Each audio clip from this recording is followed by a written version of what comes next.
بسم الله الرحمن الرحيم والصلاة والسلام على مولانا رسول الله وآله وصحبه.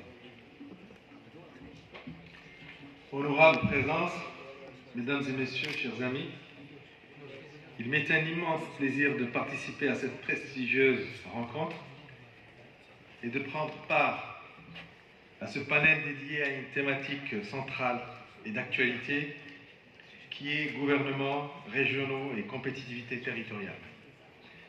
En effet, ce thème s'inscrit dans une véritable volonté de mise en exergue et d'affirmation des contributions des gouvernements régionaux au développement et à l'émergence d'une Afrique solidaire, sereine et épanouie sur le plan socio-économique.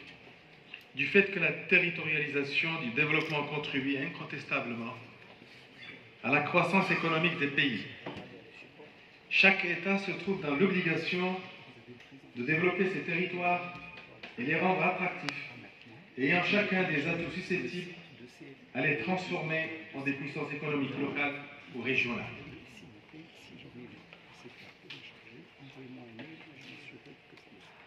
Les modèles de développement tiennent à inscrire les territoires dans un contexte compétitif, leur permettant d'acquérir un avantage concurrentiel, l'objectif principal étant d'améliorer leur attractivité, la compétitivité territoriale ou l'économie spatiale, selon la nouvelle littérature économique, est de ce fait une approche pertinente pour répondre aux attentes des investisseurs et des forces vives du territoire. Au Maroc, la régionalisation avancée constitue l'un des grands chantiers stratégiques, ainsi qu'une réforme structurante pour le développement équitable et intégré du pays. En effet, le choix de la régionalisation avancée au Maroc n'est pas un simple aménagement ou un découpage territorial. Il reflète la détermination du royaume à profiter de l'élan de la modernisation des États au niveau mondial, ainsi que de la volonté d'amplifier son développement durable à travers la mobilisation des synergies locales. Depuis son accession à l'indépendance, le Maroc a mis en place différentes approches et stratégies pour faire face aux enjeux du développement, à travers une régionalisation avancée, inclusive et cohérente. Le pays aspire à un développement économique harmonieux.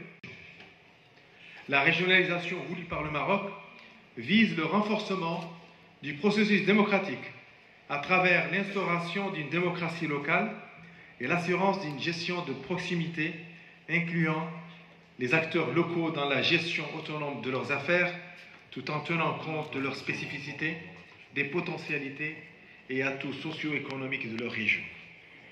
Ainsi, les régions doivent s'ériger en pôle de compétitivité. Et, dans ce cadre, elles sont invitées à développer, à repenser leur paradigme économique et à innover. C'est cette même optique qui a conduit à l'adoption et à la mise en œuvre d'un programme de développement intégré de la région de Dakhla Ouattara, issu d'un nouveau modèle de développement des provinces du Sud, lancé par Sa Majesté le roi Mohamed VI, que Dieu l'assiste. Ce modèle de développement repose sur une vision de développement tant homogène qu'intégré, incluant les équipements et l'aménagement du territoire, les programmes économiques et environnementaux, les programmes sociaux et culturels. Disposant d'atouts majeurs, à l'instar d'un capital humain à fort potentiel, un cadre environnemental exceptionnel, ainsi qu'un bassin halieutique hors pair, la région de Dakhla Ouattara est confrontée, comme d'autres régions africaines, à de multiples défis, à l'instar de l'amélioration du cadre de vie de sa population, le renforcement de l'attractivité du territoire régional, l'inclusion et l'employabilité, le développement économique intégré et durable. Grâce à une forte impulsion royale et l'engagement volontariste des pouvoirs publics, le plan de développement régional focalise toute son énergie sur des objectifs ambitieux visant la création de 20 000 emplois, la génération de 15 milliards de valeur ajoutée et de 20 milliards de dirhams d'investissement de projets structurants. J'en citerai le nouveau port Dakhla Atlantique, qui a une vocation de désenclaver la région et de créer une une zone d'import et d'export et qui va jouer un rôle très important dans l'intégration de la zone de l'Afrique occidentale. La plateforme multimodale et ports de transbordement de rang mondial, la création de zones industrielles et d'activités selon les normes internationales, le renforcement des liaisons terrestres et aériennes, prédisposant la région à devenir un territoire attrayant et incarnant le rôle d'un hub commercial ouest-africain.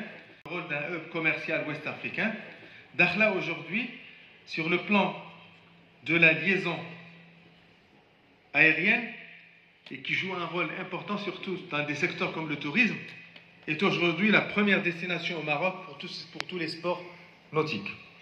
Par ailleurs, les efforts consentis par les autorités ont permis de transformer et d'améliorer la vie des habitants du Sahara marocain grâce, entre autres, à une bonne gestion des ressources hydriques et une meilleure distribution de l'eau.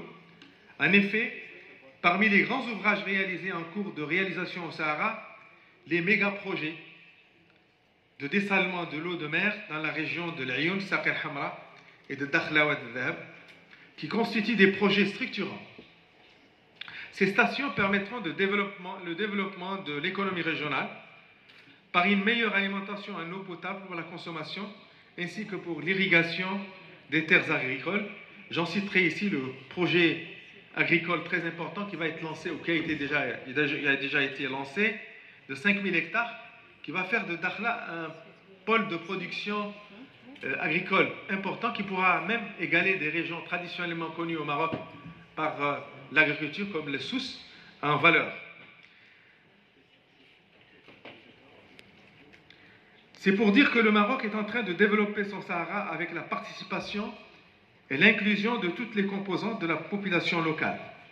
Les investissements colossaux engagés dans les projets socio-économiques et structurels au niveau de la région en attestent.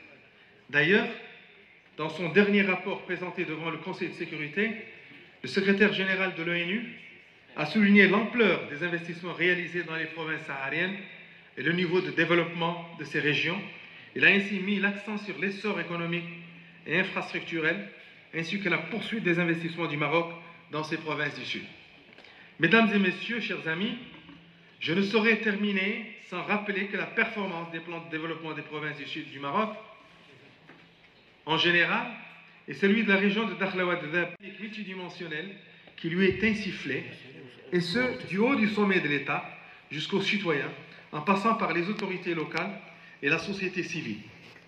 Il incarne un développement homogène et intégré, ainsi que des ressorts d'agilité et d'innovation qui lui assurent une pérennité durable. À la fin de cette intervention, je résaisis cette occasion pour remercier votre présence. Je réitère encore une fois mes salutations aux organisateurs de ce forum des régions d'Afrique et mes sincères souhaits de réussite de ces travaux. Merci.